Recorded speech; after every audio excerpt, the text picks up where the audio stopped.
Hello everyone, how are you all? I hope that you guys were doing really good. So today I am with another video in which I will discuss some more question of CA Foundation July 2021. So now our 29 question इसमें हमें given है कि calculate the difference between simple interest and compound interest on 8,000 for 2/5 years at 10%. सो ये जो question है ये है time value of money का। तो इसको सॉल्व करने के लिए फॉर्मूला है and that formula is difference is equals to P 1 plus R upon में 100 पावर में N -1 माइनस RT अपॉन में 100। सो नाउ इसमें हमें जो है P हमें गिवन है, P है अपना 8,000 एंड हमारा रेट हमें गिवन है 10% एंड ईयर हमें गिवन है 2/5 which we can take as 2.4। 2.4 कैसे? 5 2 से 10, 10 + 2 12 डिवाइडेड बाई 5 2.4। ओके, तो अब हम ये जो भी है हमारे पास वैल्यू हम फॉर्मूले में पुट कर देते हैं। वाई मतलब ईयर मीन्स हम इसको n लिखते हैं, ठीक है। तो हमारे पास P है 8,000 और देन हम 1 प्लस R हमारे पास 10 है तो हो गया 10 अपॉन में 100।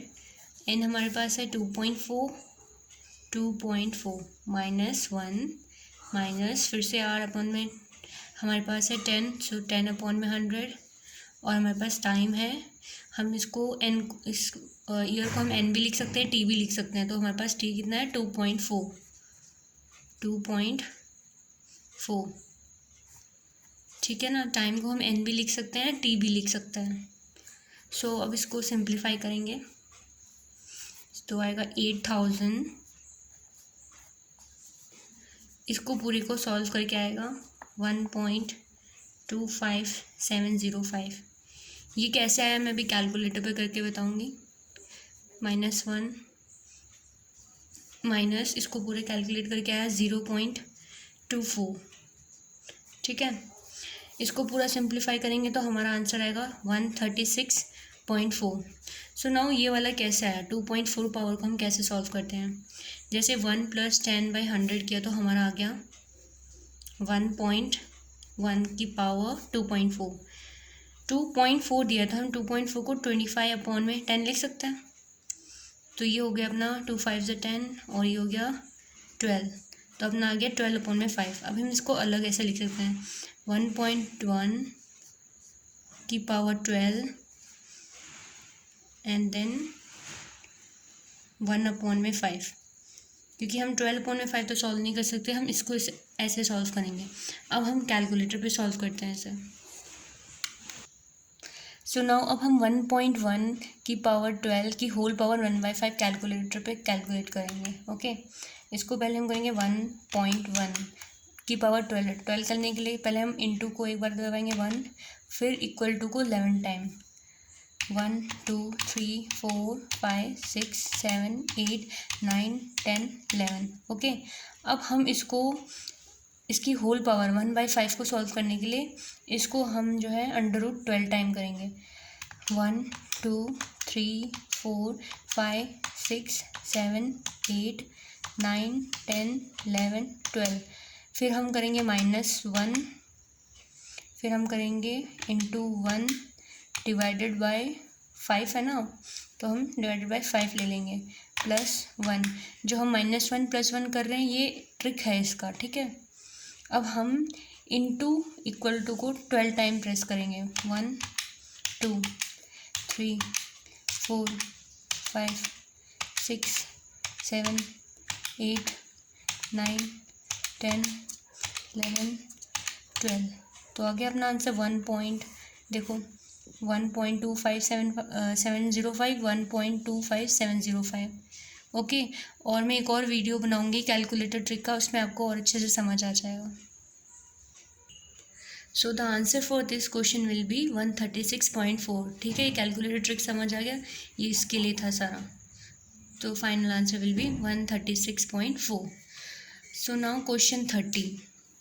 ए purchase a house, cash down price, payment 45 lakh and rupees 80,000 to pay 16% till perpetuity. Find the present value of house purchase.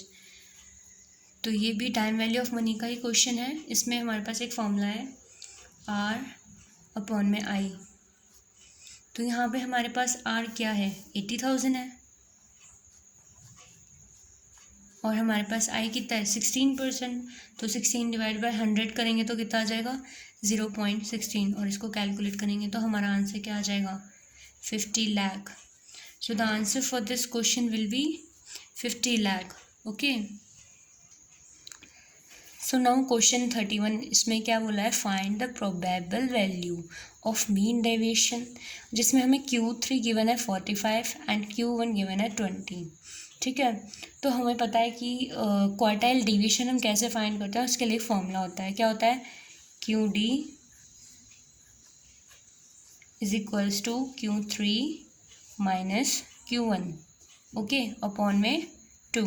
तो हमारे पास Q3 की वैल्यू यहाँ गिवन है, कितनी है, 45. तो हम Q3 पे रख देंगे यहाँ पे 45 माइनस Q1 कितना गिवन है, 20 अपॉन में 2. और इसको सिंप्लीफाई करेंगे तो हमारा आंसर क्या आ जाएगा, 12.5. अब हमें यहाँ पे क्या बोला है, मीन डेविएशन फाइंड करने बोला है. जो रिलेशन होता है, relationship between MD and QD find करना है हमें. ठीक है, तो इनका रिलेशनशिप क्या होता है MD एंड QD के बीच में. हमने ये फॉर्मूला पढ़ा है, MD is equals to 6 upon में 5 QD. यही होता है ना मीन डेविएशन और क्वार्टाइल डेविएशन में जब रिलेशन फाइंड करते हैं उसके लिए फॉर्मूला होता है MD is equals to 6/5 QD. अब हमने जो QD है इसकी वैल्यू हमने फाइंड कर ली 12.5. तो simple, MD equal to 6 upon में 5 इंटू QD की वैल्यू कितनी है, 12.5. तो हम यहाँ पर रख देंगे 12.5. और जब हम इसको सिंप्लीफाई करेंगे तो हमारा आंसर आ जाएगा 15. सो the answer for this question will B 15. ये जो है MD एंड QD है, इंटू नहीं है, ये MD एंड QD है. Okay, so the answer will be option C. So now question 32. इसमें हमें क्या बोला, अ bag contain 7 blue and 5 red ball. One ball is drawn at a random. Find the probability of getting blue ball. हमें बोला है blue ball की probability बताना है. तो सिंपल क्वेश्चन है, टोटल नंबर ऑफ बॉल्स कितने हैं, 12 है. किसकी प्रोबेबिलिटी बोली है, ब्लू बॉल की. तो ब्लू बॉल कितनी है, 7. तो answer will be 7/12. So the answer for this question will B option B, 7/12. So now question 33. इसमें क्या गिवन है, if n will number of observation then 50 subtraction from mean, the sum of observation is -10.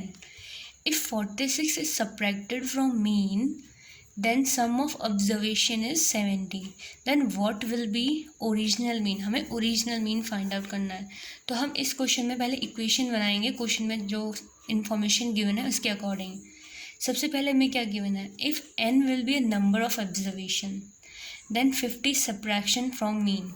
Mean को हमें किससे subtract करना है, 50n से.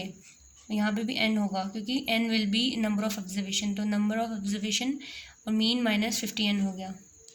फिर हमें क्या बोला है, the sum of observation is -10. हमें इस सम ऑफ ऑब्जर्वेशन दिया हुआ है -10.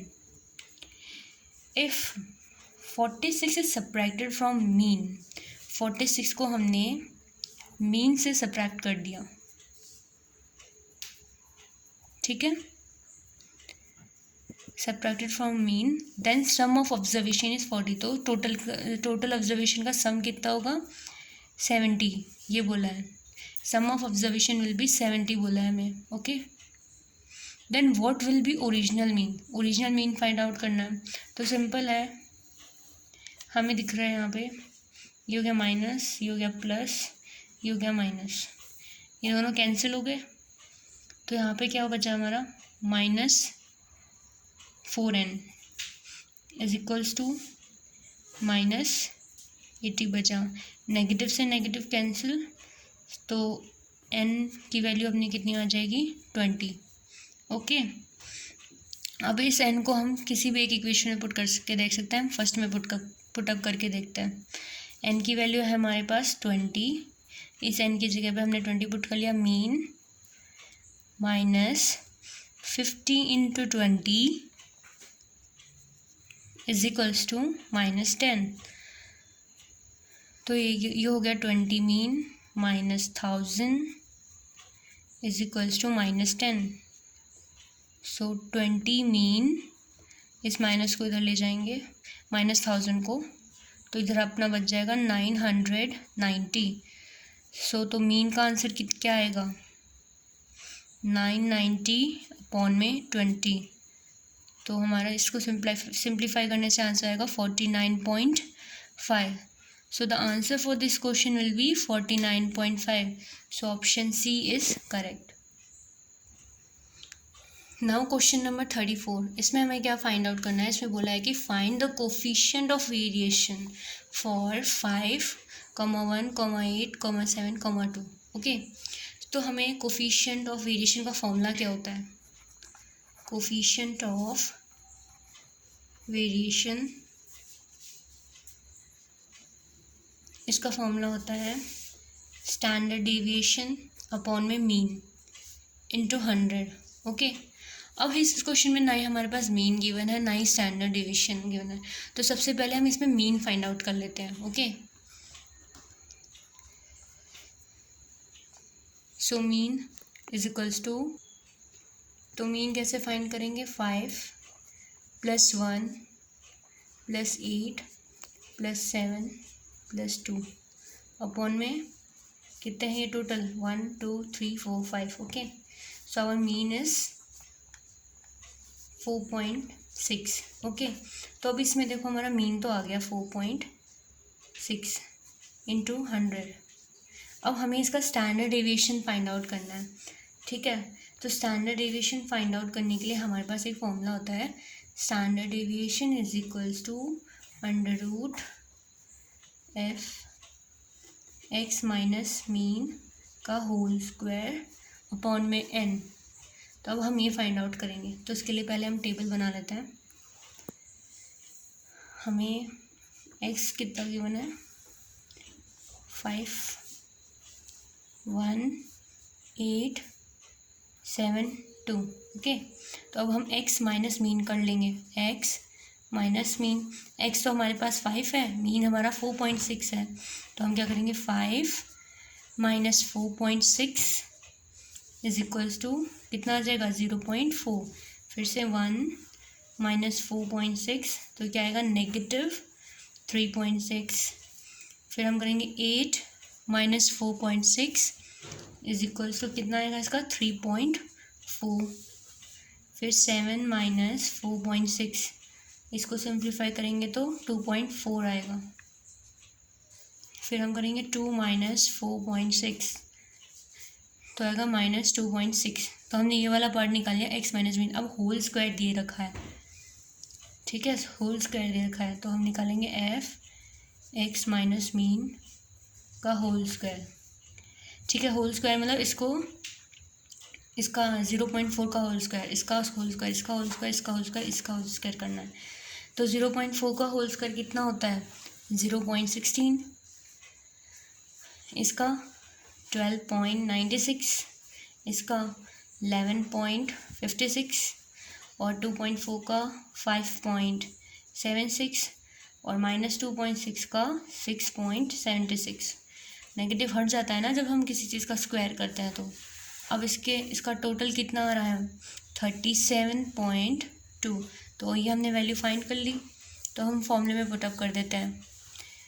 तो अपनी वैल्यू इसकी कितनी आई 37.2 एन कितना, एन मीन्स 1 2 3 4 5, इसे एन कहते हैं। तो कितना है टोटल 5। और इसको जब हम सिंप्लीफाई करेंगे तो कितना आएगा हमारा 2.727। तो हमने ओके तो अब हमने स्टैंडर्ड डिवीजन फाइंड कर लिया। तो बस यहाँ पुट कर दो स्टैंडर्ड डिवीजन कितना है 2.727। तो यहाँ लिख दो 2.727। और इसको अब जब सिंप्लीफाई करेंगे तो हमारा फाइनल आंसर कितना आ जाएगा 59.29।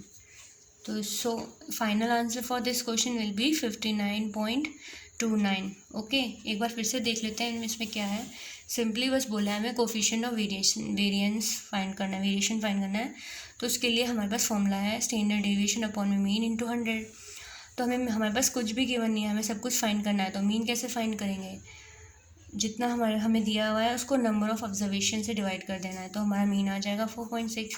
फिर हमें स्टैंडर्ड डेविएशन फाइंड करना है। स्टैंडर्ड डेविएशन का फॉर्मूला है f(x) माइनस मीन का होल पावर स्क्वायर अपॉन में number of observation n। Okay फिर हम इसको ऐसे फाइंड आउट कर लेंगे। फाइंड आउट करने के बाद इसकी वैल्यू पुट कर देंगे तो हमारा स्टैंडर्ड डेविएशन आ जाएगा। मीन और स्टैंडर्ड डेविएशन दोनों फाइंड आउट कर लिया, बस फॉर्मूले में पुट करो आंसर आ जाएगा। Okay so thank you guys. I hope that this video will be helpful for you. If I get more question then I will upload more. Okay and please subscribe my channel.